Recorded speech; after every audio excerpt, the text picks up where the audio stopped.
Theme horror.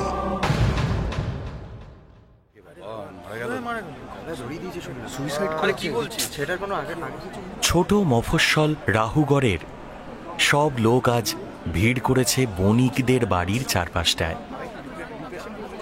বণিকদের একমাত্র ছেলে তপন গলায় দড়ি দিয়েছে ভোর রাতে।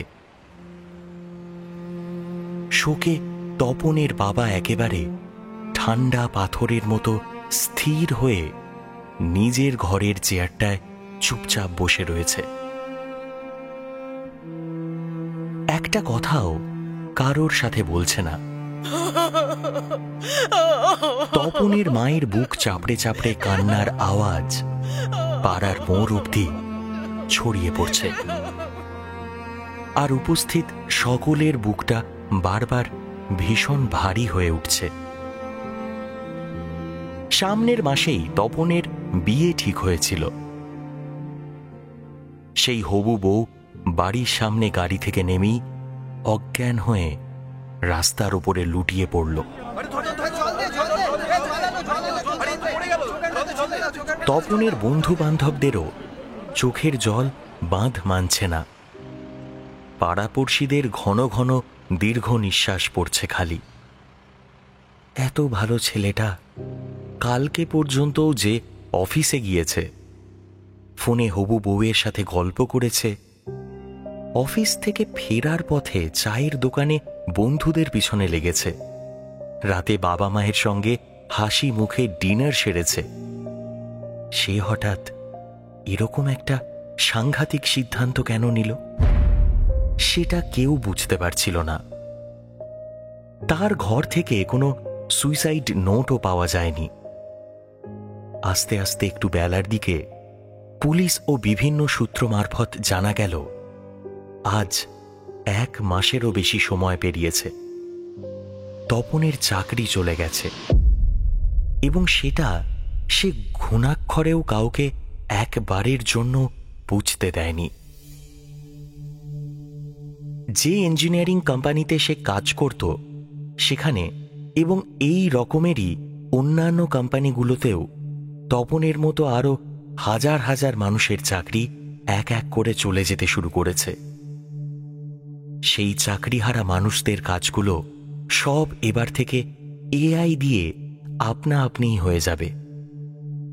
শুধু একটা কোনো বিশেষ সেক্টর না, পড়ানো থেকে শুরু করে কোডিং তৈরি, ডাক্তারি থেকে লেখালেখি, রোবোটিক্স থেকে আইন কানুন, এমনকি রাতে গোপনে প্রেম করতে হলেও আর মানুষের দরকার পড়বে না। চাকরি যাওয়ার পর থেকে প্রতিটা দিন তপন অফিসে বেরোনোর নামে সবার চোখের আড়ালে ট্রেনে করে দূরে একটা কোনো অখ্যাত রেল স্টেশনের প্ল্যাটফর্মে একাকী বসে বসে এই সব কথাগুলো নিয়ে যতই ভেবেছে ততই তার সম্পূর্ণ পাগলের মতো অবস্থা হয়েছে। তপন জেনেছে কোয়ান্টাম কম্পিউটারের সাথে গোলাপি জেলির মতো এক প্রকার আর্টিফিশিয়াল ব্রেন এমনভাবে মিশে গিয়ে এক অদ্ভুত জিনিস তৈরি করছে যা সমগ্র ইউনিভার্সের যত অজানা প্রশ্ন এবং সমাধান না হওয়া ধাঁধা আছে তা কয়েক সেকেন্ডের মধ্যে বলে দিতে পারবে, যেটা আমাদের এখনকার কম্পিউটার বা টেকনোলজি দিয়ে হিসেব করতে গেলে লেগে যাবে অনেক অনেক বছর। তপনের মনে হয়েছে এআই এর গডফাদার জিওফ্রে হিন্টন ঠিকই বলেছেন যে মানবজাতি এখনো প্রস্তুত নয় এই সভ্যতার এত বড় পরিবর্তনের জন্য। গোপনে তপনের ভিতরে চলতে থাকা এইসব গভীর কথাগুলো কেউ আর জানতেই পারল না। সবাই শুধু ভাবল চাকরি চলে যাওয়ার কষ্টে, ইএমআই এর চাপে, দেনার ভয়ে এবং সর্বোপরি আবার কোথাও চাকরি না পাওয়ার লজ্জায় সে আত্মহত্যা করেছে। গভীর রাতে আত্মীয় স্বজনেরা যখন সবাই যে যার বাড়ি চলে গেল এবং তারপর আগুনের তাপ নিয়ে নিমপাতা দাঁতে কেটে লোহা ছুঁয়ে স্নান ঘরে ঢুকছে, তখন তপনের ভূত তার মা বাবার ঘরের জানালাটায় এসে বসল। মা বাবা পাশাপাশি মরার মতো ছাদের দিকে নিষ্পলক চেয়ে আছে, এবং দুজনেরই গাল বেয়ে অনবরত জলের ধারা বয়ে চলেছে এখনো। মরে যাওয়ার পর সময় ব্যাপারটা আর আগের মতো থাকে না, সেটা বেশ ভালো মতোই বুঝতে পারছে তপন। ভূত, ভবিষ্যৎ, বর্তমান সব একটার সাথে আর একটা কিরকম লতার মতো জড়িয়ে পেঁচিয়ে যাচ্ছে তার।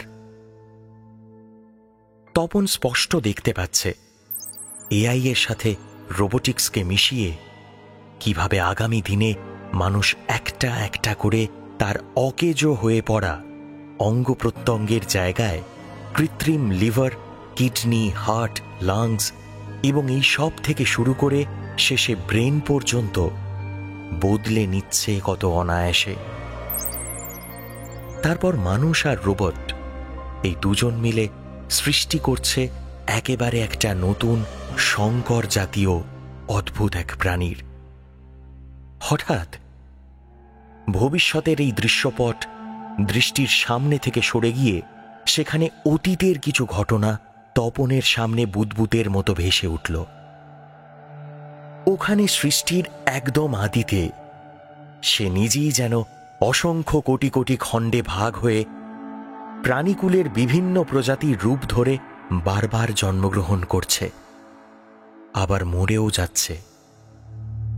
এরপরই তপন অনুভব করল সে একটা অদ্ভুত আলোর হেলমেট পরে ঘুমন্ত অবস্থায় অন্ধকার শূন্যের মধ্যে ভেসে যাচ্ছে, এবং তার জন্ম থেকে মরে ভূত হয়ে যাওয়া অবধি এই সম্পূর্ণ ব্যাপারটাই আসলে মাথার ভিতরে চলতে থাকা একটা ভিডিও গেমের অংশের মতো, যেটা একবার শেষ হলেই আবার শুরু থেকে অবিরাম চলতেই থাকছে, আবার চলছে, আবার শেষ হচ্ছে, চলতেই থাকছে। তপনের সবকিছু কেমন যেন ওলটপালট হয়ে যেতে থাকলো। তপনের আশেপাশে ক্রমাগত অজস্র কোটি কোটি বিদেহী আত্মারা অদ্ভুত এক শব্দে কিলবিল করতে করতে উড়ে বেড়াচ্ছে। তপনের এইবার প্রচণ্ড ভয় হতে শুরু করল।